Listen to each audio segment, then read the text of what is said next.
welcome to the Tabletop Games blog topic discussion. Due credit. How to credit people on board games. It's clearly Bez month because here's another article inspired by her. This time she wanted to know my thoughts on giving fair credit in games. So let me see if I can rise to the challenge. I think that in recent years, publishers have become better at crediting the people who worked on a game. Where a few decades ago board game boxes would only show the name of the game and the publisher's logo, now you can usually see the name of the designer, as well as the illustrator or graphic designer, and sometimes even the developer. Rulebooks now also often list playtesters and other people who helped make the game a reality at the end. Apparently, some games even show the name of the manufacturer. So, while things are getting better and more people at least get a mention, there isn't much consistency from game to game and between publishers. I reckon there is no consensus on who warrants a credit and where that credit should appear. I think we probably all agree that the names of the designers have to be shown prominently on the front of the board game boxes and be one of the first names listed in the relevant section of the rulebook that credits people and companies who worked on the game. It seems to be the minimum standard in our industry. In fact, with the rise of independent publishers, where the designer and publisher are usually one and the same, it is a given. Even if the designer's name is hidden behind the brand name they have given their publishing outlet. So while we do see Bez's name listed on her games, her company stuffed by Bez is possibly better known and is synonymous with her as a person. There are also situations where a group of designers will never reveal who amongst them actually worked on a specific game, instead always crediting the group as a whole using the group's name. I suppose some people don't like to be mentioned by name. They see themselves as part of a group who collectively work on something. So even when not necessarily everyone contributed to a specific game, they still all function as a team. The next names many of us will expect to see printed prominently on the front of a game box are those of the illustrators, graphic designers, or other artists.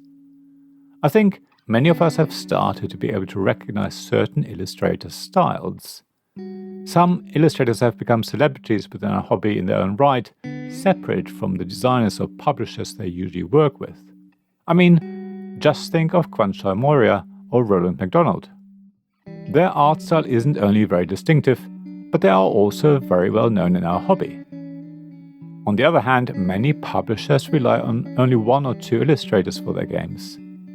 Osprey Games with Roland McDonald or Spielworks and Harald Lieske are only two examples. So they almost don't need to print the illustrator's name on the box, but of course they do. Yet when it comes to the people who ensure that action spaces on a game board or the layout of your player mat are easy to see and make sense just by looking at them, it's often the case they don't get mentioned.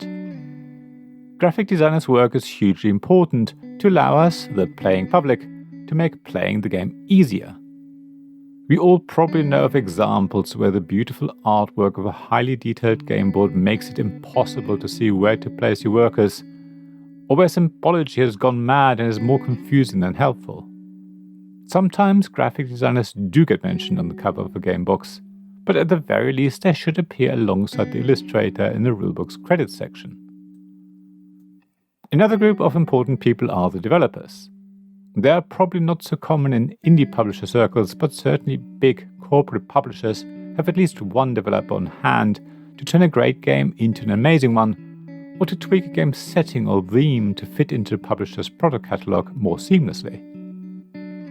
The work of a developer can be very light touch, or it can be really impactful. Either way, it's these people who really polish a game and make it shine. Without them, some games would probably fly under the radar of many of us and not become very popular, so they deserve to be credited for their work. Some games do indeed have developers' names printed in a prominent location on the front of the game box. More and more rulebooks also list them among the other credits, and often near the top of the list, which is great to see.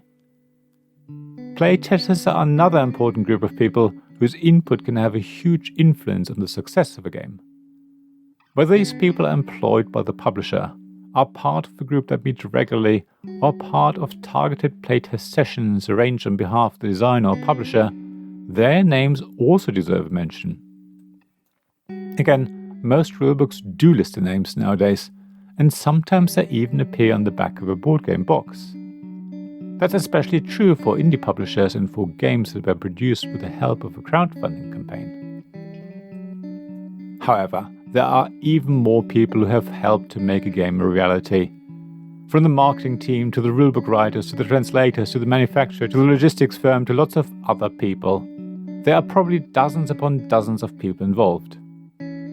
It might not be quite as many people as you see names in the end credits of Hollywood blockbusters, but I reckon it's still a lot. While it feels like it would be great to list them all, at least the names of the companies involved, most rulebooks don't reserve space for film trailer lengths of names. Crediting all these people would certainly be wonderful, and I would be honored to have my name printed in the game's rulebook somewhere. But I think we have to draw the line somewhere, or maybe we don't. This is where it gets a bit tricky, and I reckon you will have different opinions to mine. So please let me know on the blog at tabletopgamesblog.com what you think. Is the industry doing enough to credit the people who make those amazing games a reality? What names should get a credit but don't? Where should they appear? Are there people you think shouldn't be shown, or at least take more of a back seat? I'd love to hear what you think. Thank you for listening to this Tabletop Games Blog topic discussion podcast. Please check the description below for links mentioned in this episode, as well as to the written version of this article on the blog. If you enjoyed this episode, please subscribe, give us some stars or leave a review. Please also tell your friends about me, and if you want to offer financial support, check out my Patreon and Ko-fi pages, links to which you'll find in the blog at tabletopgamesblog.com. So thank you again for listening, and I hope to see you again soon. This podcast was made possible by the generous help of my supporters. Royal Patron Sean Newman, Magic Champion John Risley, Castle Guards David Miller and James Naylor, Dice Masters Alex Bardi, Paul Grogan and Robin Kay, and Shining Lights Jacob Davis, Gavin Jones, Sarah Reed and Richard Simpson.